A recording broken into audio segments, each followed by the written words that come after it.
بسم اللہ الرحمن الرحیم۔ شروع کرتا ہوں اللہ تعالیٰ کے نام کے ساتھ جو بڑا مہربان نہایت رحم کرنے والا ہے۔ حضرت ابو ہریرہ رضی اللہ عنہ نے بیان کیا کہ رسول اللہ صلی اللہ علیہ وآلہ وسلم نے فرمایا کہ اگر میرے پاس احد پہاڑ کے برابر بھی سونا ہو تو مجھے اس میں خوشی ہوگی کہ 3 دن بھی مجھ پر اس حال میں نہ گزرنے پائیں کہ اس میں سے میرے پاس کچھ بھی باقی بچے۔ البتہ اگر کسی کا قرض دور کرنے کے لیے کچھ رکھ چھوڑوں تو یہ اور بات ہے۔ حضرت سعد بن سعد ساعدی رضی اللہ عنہ نے بیان کیا کہ ایک شخص رسول اللہ صلی اللہ علیہ وآلہ وسلم کے سامنے سے گزرا تو نبی کریم صلی اللہ علیہ وآلہ وسلم نے ایک دوسرے شخص حضرت ابو ذر غفاری رضی اللہ عنہ سے جو آپ کے قریب بیٹھے ہوئے تھے پوچھا کہ اس شخص گزرنے والے کے متعلق تم کیا کہتے ہو؟ انہوں نے کہا کہ یہ معزز لوگوں میں سے ہے اور اللہ کی قسم یہ اس قابل ہے کہ اگر یہ پیغام نکاح بھیجے تو اس سے نکاح کر دیا جائے، اگر یہ سفارش کرے تو ان کی سفارش قبول کر لی جائے۔ بیان کیا کہ نبی کریم صلی اللہ علیہ وآلہ وسلم یہ سن کر خاموش ہو گئے۔ اس کے بعد ایک دوسرے صاحب گزرے۔ نبی کریم صلی اللہ علیہ وآلہ وسلم نے ان سے ان کے متعلق بھی پوچھا کہ ان کے بارے میں تمہاری کیا رائے ہے؟ انہوں نے کہا یا رسول اللہ، یہ صاحب مسلمانوں کے غریب طبقے سے ہیں اور یہ ایسے ہیں کہ اگر یہ نکاح کا پیغام بھیجیں تو ان کا نکاح نہ کیا جائے، اگر یہ کسی کی سفارش کریں تو ان کی سفارش قبول نہ کی جائے، اور اگر کچھ کہیں تو ان کی بات نہ سنی جائے۔ نبی کریم صلی اللہ علیہ وآلہ وسلم نے اس کے بعد فرمایا کہ اللہ کے نزدیک یہ پچھلا محتاج شخص اگلے مالدار شخص سے گو ویسے آدمی زمین بھر کر ہوں بہتر ہے۔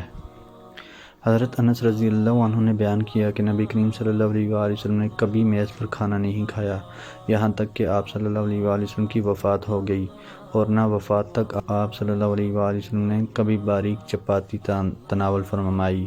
حضرت ابو سعید خدری رضی اللہ عنہ کہتے ہیں کہ رسول اللہ صلی اللہ علیہ وآلہ وسلم نے فرمایا میں اولاد آدم کا سردار ہوں اور یہ فخریہ نہیں کہتا۔ قیامت کے دن زمین سب سے پہلے میرے لیے پھٹے گی اور میں یہ فخریہ نہیں کہتا۔ میں پہلا شفاعت کرنے والا ہوں اور سب سے پہلے میری شفاعت قبول ہوگی، اور میں فخریہ نہیں کہتا۔ حمد کا جھنڈا قیامت کے دن میرے ہاتھ میں ہوگا اور میں یہ فخریہ نہیں کہتا۔ حضرت ابو سعید خدری رضی اللہ عنہ کہتے ہیں کہ رسول اللہ صلی اللہ علیہ وآلہ وسلم نے فرمایا جہنم والے جن کا ٹھکانہ جہنم ہی ہے، وہ اس میں نہ مریں گے نہ جئیں گے، لیکن کچھ لوگ ایسے ہوں گے جن کو ان کے گناہوں کی وجہ سے جہنم کی آگ پکڑ لے گی اور ان کو مار ڈالے گی، یہاں تک کہ جب وہ کوئلہ ہو جائیں گے تو ان کی شفاعت کا حکم ہوگا، پھر وہ گروہ در گروہ لائے جائیں گے اور جنت کی نہروں پر پھیلائے جائیں گے۔ کہا جائے گا اے جنتیوں ان پر پانی ڈالو تو وہ نالی میں دانے کے اگنے کی طرح اگیں گے۔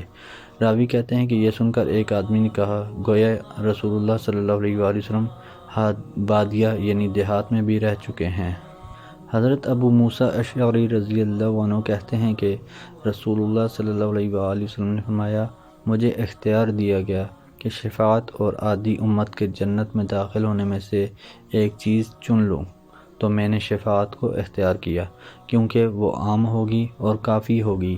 کیا تم سمجھتے ہو کہ یہ شفاعت متقیوں کے لیے ہے؟ نہیں، بلکہ یہ ایسے گناہ گاروں کے لیے ہے جو غلطی کرنے والے اور گناہوں سے آلودہ ہوں گے۔ حضرت عبداللہ بن عمر رضی اللہ عنہما کہتے ہیں کہ رسول اللہ صلی اللہ علیہ وآلہ وسلم سے سوال کیا گیا کہ لوگوں میں سب سے بہتر کون ہے؟ آپ صلی اللہ علیہ وآلہ وسلم نے فرمایا ہر صاف دل، زبان کا سچا۔ صحابہ کرام رضی اللہ عنہ نے عرض کیا زبان کے سچے کو تو ہم سمجھتے ہیں، صاف دل کون ہے؟ آپ صلی اللہ علیہ وآلہ وسلم نے فرمایا پرہیزگار، صاف دل جس میں کوئی گناہ نہ ہو، نہ بغاوت، نہ کینہ اور نہ حسد۔